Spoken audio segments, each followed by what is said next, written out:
The Senate of the Roman Empire was a political institution in the ancient Roman Empire. After the fall of the Roman Republic, the constitutional balance of power shifted from the Roman Senate to the Roman Emperor, beginning with the first emperor, Augustus. The emperor and the Senate were technically two co-equal branches of government. In practice, however, the actual authority of the imperial Senate was negligible, as the emperor held the true power of the state. As such, membership in the Senate became sought after by individuals seeking prestige and social standing, rather than actual authority. During the reigns of the first emperors, legislative, judicial, and electoral powers were all transferred from the Roman assemblies to the Senate. However, since the control that the emperor held over the Senate was absolute, the Senate acted as a vehicle through which the emperor exercised his autocratic powers. Procedure. The first emperor, Augustus, inherited a Senate whose membership had been increased to 900 senators by his predecessor, the Roman dictator, Julius Caesar. Augustus sought to reduce the size of the Senate, and did so through 3 revisions to the list of senators.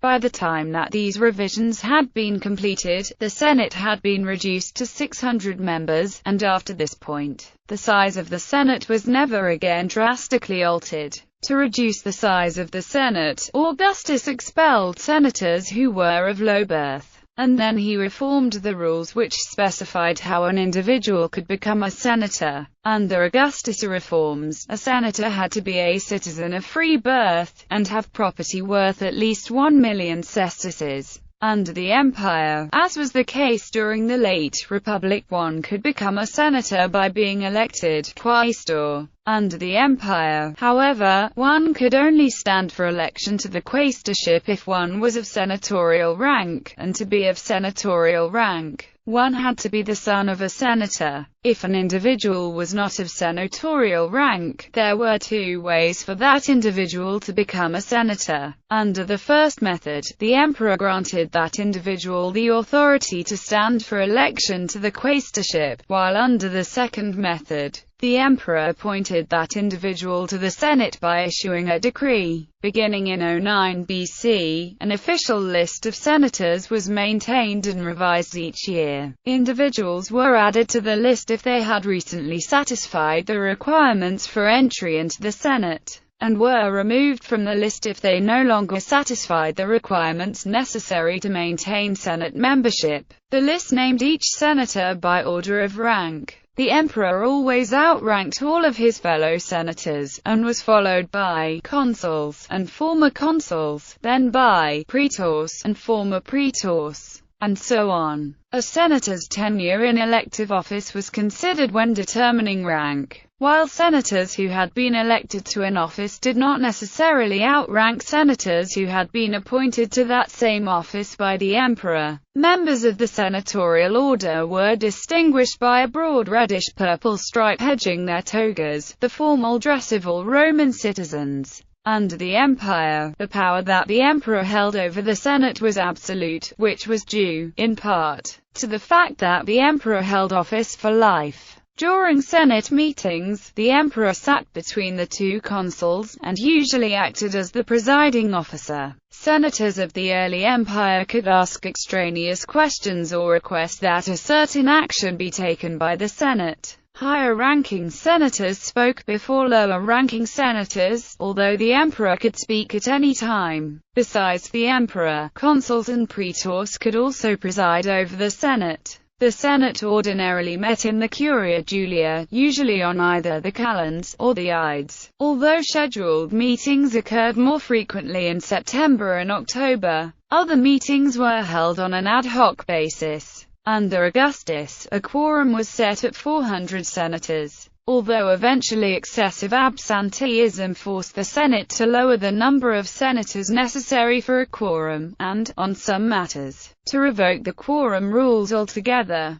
Most of the bills that came before the Senate were presented by the emperor, who had usually appointed a committee to draft each bill before presenting it. Since no senator could stand for election to a magisterial office without the emperor's approval, Senators usually did not vote against bills that had been presented by the emperor. If a senator disapproved of a bill, he usually showed his disapproval by not attending the Senate meeting on the day that the bill was to be voted on. Each emperor selected a quaestor to compile the proceedings of the Senate into a document, which included proposed bills, official documents, and a summary of speeches that had been presented before the Senate. The document was archived, while parts of it were published and then distributed to the public. Powers. While the Roman assemblies continued to meet after the founding of the empire, the powers were all transferred to the Senate, and so senatorial decrees acquired the full force of law. The legislative powers of the imperial Senate were principally of a financial and an administrative nature, although the Senate did retain a range of powers over the provinces. The Senate could also regulate festivals and religious cults, grant special honors, excuse an individual from legal liability, manage temples and public games, and even enact tax laws. However, it had no real authority over either the state religion or over public lands. During the early Roman Empire, all judicial powers that had been held by the Roman assemblies were also transferred to the Senate. For example, the Senate now held jurisdiction over criminal trials. In these cases, a consul presided, the senators constituted the jury, and the verdict was handed down in the form of a decree, and, while a verdict could not be appealed, the emperor could pardon a convicted individual through a veto. Each province that was under the jurisdiction of the Senate had its own court, and, upon the recommendation of a consul, decisions of these provincial courts could be appealed to the Senate. In theory, the Senate elected new emperors, while in conjunction with the popular assemblies. It would then confer upon the new emperor his command powers. After an emperor had died or abdicated his office, the Senate would often deify him, although sometimes it would pass a decree which would attempt to cancel every trace of that emperor from the life of Rome, as if he had never existed. The Emperor Tiberius transferred all electoral powers from the assemblies to the Senate, and, while theoretically the Senate elected new magistrates, the approval of the emperor was always needed before an election could be finalized. Despite this fact, however, elections remained highly contested and vigorously fought. Under Vespasian, senators were accorded an increased role as senior officials of the imperial household in Rome or as provincial rulers directly representing the emperor. At the same time, members of the equestrian order were employed in administrative positions that earlier emperors had reserved for freedmen. In the case of the Senate, this expanded responsibility ensured an increased opportunity for providing advice and exercising authority. At the end of the Flavian dynasty, the Senate was able to choose Nerva as the new emperor, the first time under the empire that such an initiative had been possible. Around 300 AD, the Emperor Diocletian enacted a series of constitutional reforms. In one such reform, Diocletian asserted the right of the emperor to take power without the theoretical consent of the Senate, thus depriving the Senate of its status as the ultimate depository of supreme power. Diocletian's reforms also ended whatever illusion had remained that the Senate had independent legislative, judicial, or electoral powers. The Senate did, however, retain its legislative powers over public games in Rome, and over the senatorial order. The Senate also retained the power to try treason cases, and to elect some magistrates, but only with the permission of the emperor. In the final years of the empire, the Senate would sometimes try to appoint their own emperor, such as in case of Eugenius, who was later defeated by forces loyal to Theodosius I.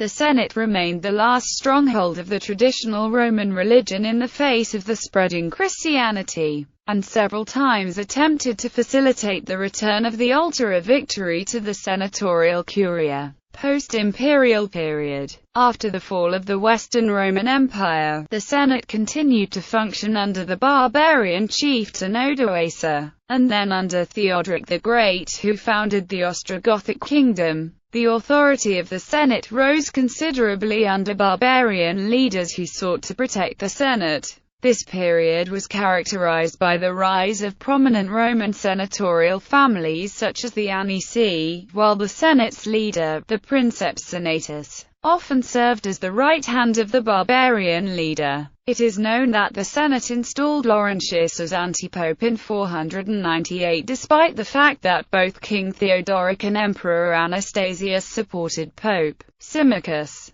The peaceful coexistence of senatorial and barbarian rule continued until the Ostrogothic leader Theodahad began an uprising against Emperor Justinian I and took the senators as hostages. Several senators were executed in 552 as a revenge for the death of the Ostrogothic king Totila. After Rome was recaptured by the imperial army, the Senate was restored. But the institution had been mortally weakened by the long war between the Byzantines and the Ostrogoths. Many senators had been killed and many of those who had fled to the east chose to remain there thanks to favorable legislation passed by Emperor Justinian, who however abolished virtually all senatorial offices in Italy. The importance of the Roman Senate thus declined rapidly. In 578 and again in 580, the Senate sent envoys to Constantinople who delivered £3,000 of gold as a gift to the new Emperor Tiberius II Constantinus along with a plea for help against the Langobards who had invaded Italy 10 years earlier. Pope Gregory I,